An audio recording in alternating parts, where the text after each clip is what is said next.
happened? How you feel about Kendrick's performance? Oh man, Kendrick killed it. Okay. Killed it. Okay. You know, the storytelling, the performance, the showmanship. Yeah. Drake is once again trolling Lucien Grange, the CEO of UMG, by posting his daughter-in-law. He also unfollowed everybody on his burner and now only follows her. Messing with the labels like this is a very risky move. Rich baby daddy named Lucien and Universal. Wow.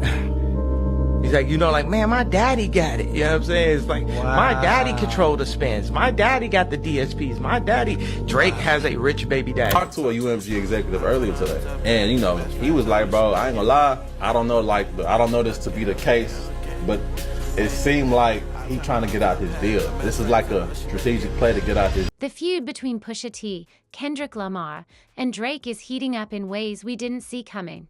Pusha T is stepping in with some cryptic messages following Kendrick Lamar's record-breaking Super Bowl halftime show, and it's got fans convinced that the fallout between Drake and Kendrick may have been orchestrated behind the scenes, and Pusha might be one of the key players in it. The question now is, was Drake always meant to be taken down? You don't stand for nothing, you don't say nothing about nothing. You don't. And you run to the Memphis, oh, I'm Memphis, Houston, that's my black side. You never relate. Kendrick Lamar just broke a massive record during the Super Bowl halftime show, bringing in over 130 million views, more than any other performer in history. While Kendrick was basking in his monumental success, Pusha T made sure to pop up on social media with a post that has fans speculating. On his Instagram story, Pusha wrote, "Mission accomplished, congrats." And while that might seem like a simple congratulatory message, fans immediately read between the lines, thinking Pusha was subtly celebrating Kendrick's rise to the top while hinting that Drake's downfall was part of a bigger plan. What happened? How you feel about Kendrick's performance? Oh man, Kendrick killed it. Okay. Killed it. Okay. You know, the storytelling, the performance, the showmanship. Yeah. The creativity. You know, real artist for real. Yes, sir. And he did it his way. Okay. Gotta respect. The fact that Pusha has previously dismantled Drake's image back in 2018 with his The Story of Adidon diss track only adds fuel to the fire. Pusha's diss track exposed Drake's secret son and baby mama, completely tearing apart the image Drake had built over years. But it didn't stop there. Now, Kendrick, fresh off his Super Bowl performance, is back-to-back with his own attacks on Drake, making it look like this was all part of an elaborate plan to break down Drake's golden boy persona once and for all. Fans are starting to believe that Pusha and Kendrick, whether directly or indirectly, might have been working together, or at least in sync, to strip Drake of everything he's built. Meanwhile, Drake seems to be spiraling out of control. After Kendrick's record-shattering performance, Drake, instead of maintaining a low profile, has been relentlessly posting on social media. Some of this is likely related to promoting his new collaboration with Party Next Door, but there's more to it. Drake has been escalating his war with UMG, Universal Music Group, the label that helped him build his career, and things are only getting messier. Last month, Drake filed a federal lawsuit against UMG, claiming that they conspired with streaming services to artificially inflate the success of Kendrick's diss track, Not Like Us. Drake alleges that UMG allowed Kendrick's track, which falsely accused him of being a PDF file, to go viral. Instead of dealing with Kendrick head-on, Drake has chosen to target his label. This move has left fans questioning Drake's judgment, but it doesn't stop there. Drake's recent actions have taken a personal turn, and now he's escalating his beef with UMG's CEO, Lucien Grange. He's gone as far as involving Grange's family, targeting his daughter-in-law, Sophia Richie. Fans are watching this unfold and wondering what exactly Drake is trying to accomplish, especially since he was once proud to flaunt his exclusive deal with UMG. Drake's previously untouchable position within the label now seems to be crumbling, and some fans are calling this his deal with the devil moment. He signed with UMG thinking he was special, but now it's looking like he's reaping the consequences of his choices. It done changed. Billionaires talk to me different when they see my pay stuff from Lucien Grange. Who the CEO of Universal? They're mistaken, cause Google's saying Lucien, but that just doesn't make sense. Who that Lucien? I said, F it, I'm tearing holes in my budget. All I know is that God got me, I'm sitting on large properties. Treat me like a newborn, Lucien not dropping. His increasingly reckless behavior is causing many to question his career trajectory, and some are wondering if this was all a setup from the beginning. Is Drake's downfall something that was planned all along? Pusha T's cryptic messages, Kendrick's rise to new heights, and Drake's escalating spiral all suggest that the dynamics in the rap game are shifting. Fans are buzzing, asking if Drake was always destined to be knocked off his pedestal, and if Pusha and Kendrick had a hand in making that happen. Is Drake digging his own grave, or is there a bigger conspiracy at play? The drama is far from over, and we're all here to watch it unfold.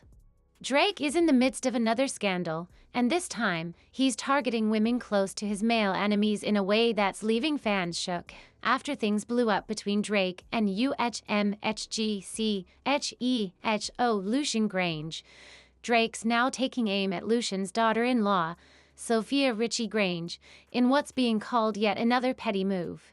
On February 11, Drake posted a picture of Sophia wearing an OHVHO shirt on his alternate Instagram account, and in a move that's definitely raising eyebrows, Sophia is the only person Drake follows on his Fiesta account.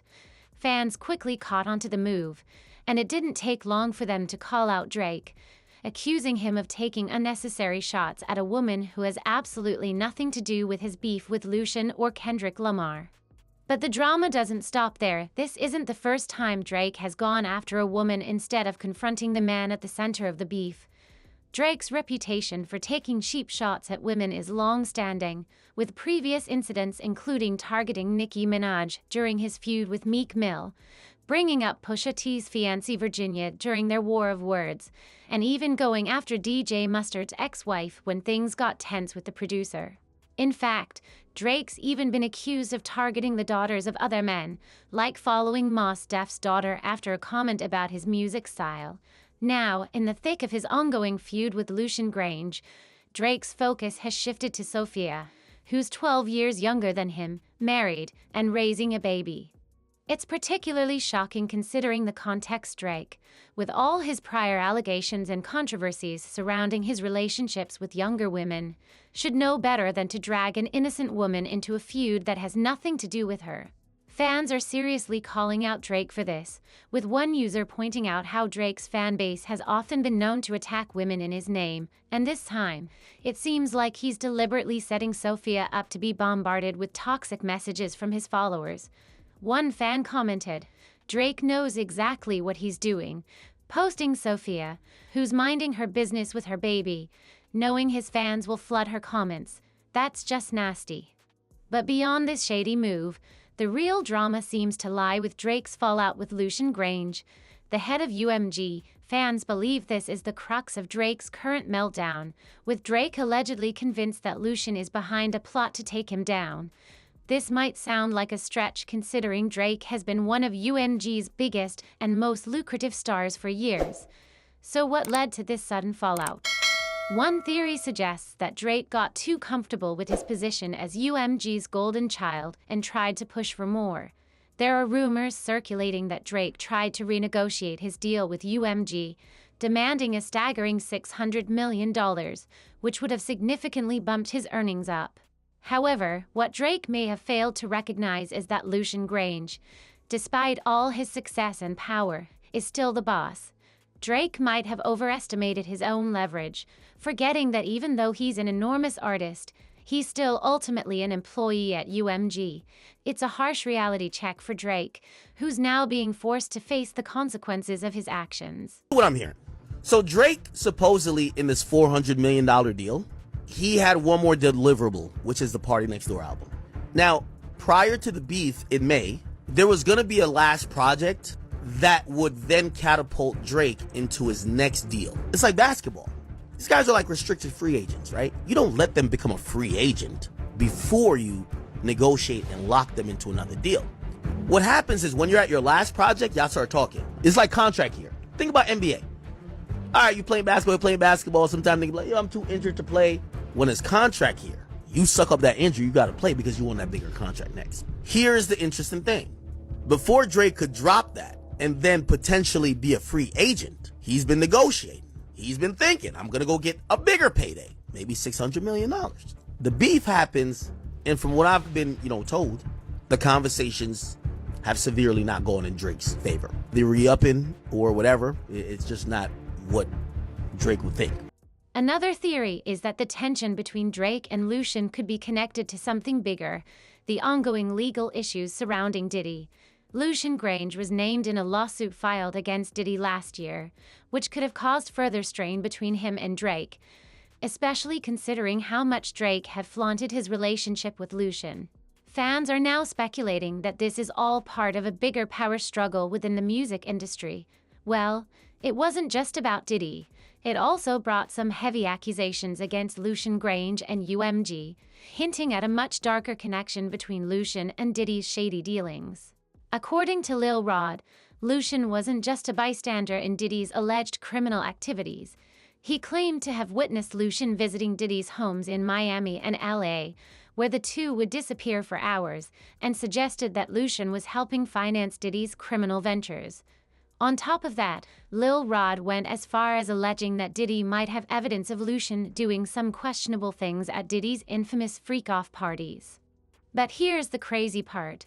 In May 2024, just months after Lil Rod dropped his lawsuit, Lucian and UMG were quietly removed from the legal battle. Lucian Grange and Universal Music Group are now dropped from the Diddy lawsuit. Tyrone Blackburn dropped them from the lawsuit with prejudice after the attorneys for Universal Music Group and Lucian Grange said that the accusations were so offensively false that they plan to seek legal penalties directly against the lawyer Tyrone Blackburn and not even the accuser. And I feel like the only reason that Tyrone Blackburn dropped them from this lawsuit is because he knows how good of attorneys these actually are, and they're backed by Universal Music Group and Lucian Grange, so there's some big money behind them.